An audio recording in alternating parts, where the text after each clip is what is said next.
नमस्कार मेरे प्यारे दोस्तों, मैं हूं आपका होस्ट शेफ धीरज। आज इस वीडियो में हम लोग बात करने वाले हैं हमारे रेस्टोरेंट की लोकेशन के बारे में, प्लस एक राइट कॉन्सेप्ट के बारे में। राइट लोकेशन, राइट कॉन्सेप्ट हमारे लिए एक विनिंग स्ट्रेटेजी बनाता है और हमारा एक बिजनेस, खासकर रेस्टोरेंट बिजनेस, बहुत ही बढ़िया ढंग से फ्लरिश करता है। इस वीडियो में मैं आपको बताने वाला हूं कौन कौन सी लोकेशंस हो सकती हैं और उन लोकेशन में हमें क्या ध्यान रखना है। तो वीडियो को आखिर तक देख लेना। अगर आप प्लान कर रहे हो एक रेस्टोरेंट या फिर ऑलरेडी आपका चल रहा है, तो अगर आप उसमें कॉन्सेप्ट भी कुछ बदलना चाहें तो आपको थोड़ा यहाँ से आइडिया हो जाएगा। तो सबसे पहले जो मेन 3 चीज़ें हैं किसी भी एक लोकेशन में हमको देखनी चाहिए, उसमें से जो सबसे पहली जो पॉइंट है वो है हमारा ईजी टू रीच। जहाँ पे भी हमारा रेस्टोरेंट भी हो सकता है, QSR भी हो सकता है, डाइनिंग भी हो सकता है, टेक अवे भी हो सकता है, या फिर क्लाउड किचन भी आप बोल दीजिए, कि जहाँ पे भी लोग आपकी रीच कर सके। आपको रीचेबल होना चाहिए। ये नहीं हो कि आप किसी एक ऐसे कोने में जाके आपने रेस्टोरेंट खोल लिया है जहाँ पे दूर दूर तक कोई नहीं आता है, आजू बाजू में कोई नहीं है, लोगों को पहुँचने में मुश्किल हो रही है, पार्किंग नहीं है, तो आपका रेस्टोरेंट नहीं चल पाएगा। तो ऐसी लोकेशन चूज़ कीजिएगा जहाँ पे लोग आपके पास आसानी से आ सकें, और यहाँ पे आपकी पार्किंग भी होनी चाहिए। अगर मैं रेस्टोरेंट की बात कर रहा हूँ, अगर फाइन डाइनिंग रेस्टोरेंट की बात कर रहा हूँ तो फिर होनी चाहिए, क्योंकि फाइन डाइनिंग में लोग बैठ के खाना पसंद करते हैं। अगर टेक अवे वगैरह है तो चल जाएगा, क्योंकि लोग फट से ग्रैब करते हैं, 2 मिनट स्कूटर या गाड़ी खड़ी करते हैं और उसके बाद निकल जाते हैं। दूसरा पॉइंट आपको ध्यान में यहाँ पे रखना है, आपके नियर बाय रेस्टोरेंट। आप जहाँ भी restaurant, cloud kitchen, QSR, takeaway कुछ भी खोल रहे हैं, कोशिश कीजिएगा कि आजू बाजू में थोड़ी सी ऑलरेडी रेस्टोरेंट हो। अब ऑलरेडी रेस्टोरेंट हो तो इससे ये मतलब नहीं है कि आपको वहाँ नहीं खोलना है। खोलना इसलिए ही है क्योंकि एक तरीके से वो एक प्रूवन लोकेशन हो जाती है। प्रूवन लोकेशन से मतलब है कि ऑलरेडी लोगों को कॉन्फिडेंस है कि वहाँ पे रेस्टोरेंट चलते हैं, और जहाँ पे भी 3-4 रेस्टोरेंट खुल जाते हैं, आप देखेंगे लोगों का वहाँ जमावड़ा लग जाता है। लोग वीकेंड्स पे आना पसंद करते हैं, लोग अपनी बर्थडे पार्टी सेलिब्रेट करना पसंद करते हैं। और जब वो नए अगर वहाँ पे कोई नया फिर रेस्टोरेंट खुलता है तो लोग अपने पुराने रेस्टोरेंट को छोड़ के नए रेस्टोरेंट पे जाना स्टार्ट कर देते हैं। और यहाँ पे यही है कि अगर आपका फूड और आपका एम्बियंस और आपकी सर्विसेज अच्छी है तो लोग आपके साथ ही कंटिन्यू करते हैं। तो जहाँ पे भी थोड़े रेस्टोरेंट्स हैं, अगर आप वहाँ पे भी खोलेंगे तो वो भी एक अच्छी लोकेशन आपके लिए कहलाएगी। तीसरा पॉइंट यहाँ पे है आपकी थिक पॉपुलेटेड एरिया। हमेशा रेस्टोरेंट एक ऐसी जगह पे खोलिए जहाँ पे कि भीड़ भाड़ हो। भीड़ भाड़ आपका कोई रेजिडेंशियल एरिया भी हो सकता है, स्कूल्स भी हो सकते हैं, क्योंकि यहाँ पे आपकी जो पॉसिबिलिटीज़ हो जाती है आपके कस्टमर्स की, वो बढ़ जाती है। आपका खाना बहुत अच्छा है, आपका एम्बियंस बहुत अच्छा है, आप सर्विस बहुत अच्छी फर्स्ट क्लास सर्विसेज देते हो, पर आपने खोल ऐसी जगह लिया है जहाँ पे कि कोई पॉपुलेशन है ही नहीं, जहाँ पे लोग ही नहीं रहते, तो आप किनको सर्व करोगे? अगर आपने ऐसी जगह खोल ली है तो आप हमेशा लोगों का इंतज़ार करते हो कि भाई कस्टमर आपके पास आएंगे, पर कस्टमर बहुत कम आते हैं या फिर आते ही नहीं हैं। तो इन 3 चीज़ों का आपको ध्यान रखना है। आपकी रीच ऐसी जगह होनी चाहिए जहाँ पे पास कस्टमर आपके पास पहुँच सके।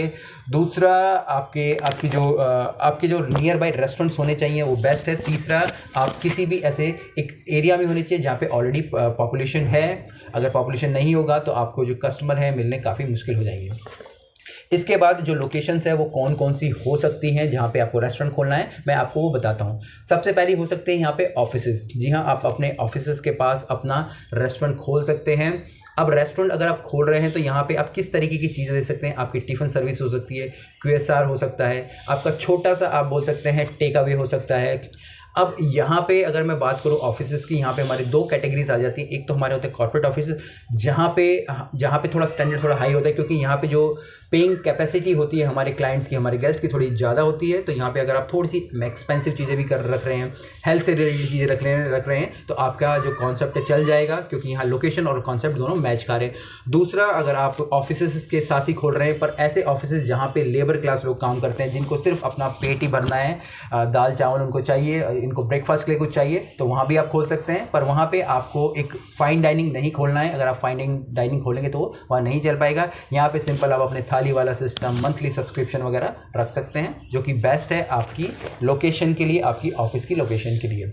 इसमें आप कई तरीके के समय समय पर वेरिएंट्स भी कर सकते हैं, आप अपनी चीज़ों को बदल भी कर सकते हैं, आपकी मार्केटिंग की टेक्निक्स आप लोग यहाँ पे लगा सकते हैं।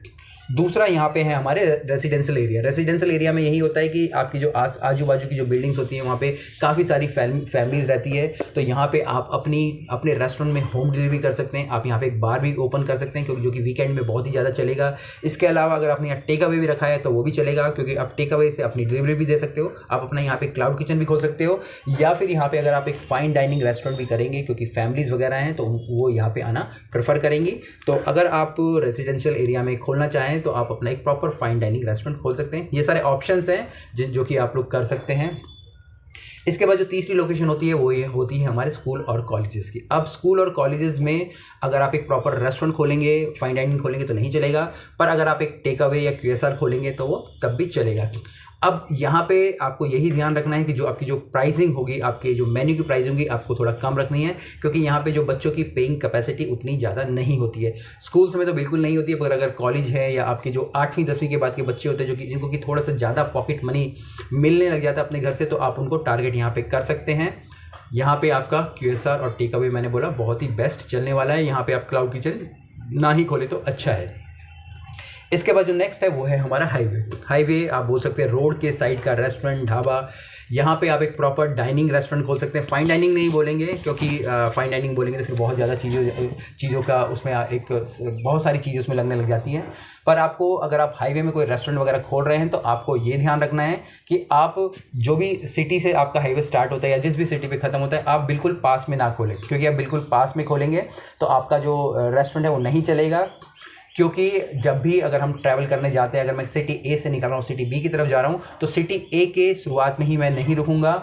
मैं रेस्टोरेंट में या होटल्स में आप यहाँ पे लॉन्जेस भी रख सकते हैं, अपने रेस्टोरेंट के साथ कंबाइन कर सकते हैं, क्योंकि मैं तभी रुकूंगा जब मुझे थकान लग रही है, मुझे खाना है, मुझे रिफ़्रेश होना है, मुझे टॉयलेट बाथरूम जाना है। तो रेस्टोरेंट को अपने मोटेल को या फिर आप बोल सकते हैं अपने लॉन्च को ऐसे मिडिल लोकेशन में रखिए जहाँ पे ही लोग रुकना पसंद करें, खाना पसंद करें और अपने आप को रिफ़्रेश करना पसंद करें। तो अगर आप हाईवे में कोई रेस्टोरेंट खोल रहे हैं तो आपको इस बात का ज़रूर ध्यान रखना है। इसके बाद जो नेक्स्ट लोकेशन हो सकती है हो सकती है हमारी टूरिस्ट प्लेस, जैसे कि हमारे गोवा है। गोवा एक बेस्ट टूरिस्ट प्लेस है। तो यहाँ पे आपका किसी भी प्रकार का आपका रेस्टोरेंट चलेगा, चाहे आप बार खोल लीजिए, फाइन डाइनिंग खोल लीजिए। यहाँ पे QSR वगैरह क्विक सर्विस रेस्टोरेंट भी चल जाएगा। अगर मैं टेक अवे बोलूँ तो टेक अवे यहाँ पर इतना नहीं चलने वाला है, क्योंकि लोग यहाँ पर आके खाना पसंद करते हैं। इवन अगर आप यहाँ पर प्राइजेज़ हाई भी रखेंगे तब भी चलेगा, क्योंकि लोग यहाँ पे सिर्फ एंजॉय करने आते हैं, उनको एंजॉयमेंट चाहिए, पैसे की वो इतनी चिंता नहीं करते हैं। तो आप लोग यहाँ पे अपना बार वाला जो सेटअप है अच्छे से कर सकते हैं। इसके बाद जो नेक्स्ट लोकेशन है वो है हमारे स्टेशन। अब ये मेट्रो स्टेशन भी हो सकते हैं, बस स्टेशन भी हो सकते हैं, या रेलवे स्टेशन भी हो सकते हैं। अब यहाँ पे बहुत ज़्यादा भीड़ भाड़ होती है, पर यहाँ पे सिर्फ वही है कि आपको प्राइसिंग का ध्यान रखना है। यहाँ पे आप अपने टेक अवे और अपने QSR चला सकते हैं, फाइन डाइनिंग आपका यहाँ नहीं चलने वाला है। यहाँ पे आपको मेन्यूज़ वैसे रखने हैं जो कि थोड़े सस्ते हों, लोग फटाफट खाएं, ग्रैब करें और अपनी बसेस में, मेट्रो में निकलने। आप लोगों ने देखा होगा मेट्रो स्टेशन के साथ में कई सारी शॉप्स होती हैं जो कि आपको ग्रैब एंड गो वाले कॉन्सेप्ट देती हैं। आप पैसे देते हो, बर्गर पकड़ के खाते हो और लेके चले जाते हो। सेम अगर आप रेलवे स्टेशन में, तो जहाँ पे आपको पेट भरने के लिए चीज़ें चाहिए, चाहे थाली का सिस्टम हो, क्योंकि जो रेल का सफ़र होता है थोड़ा लंबा होता है, मेट्रो और बस का जो सफ़र होता है थोड़ा छोटा होता है। तो यहाँ पे इन चीज़ों को आपको ध्यान रखना है।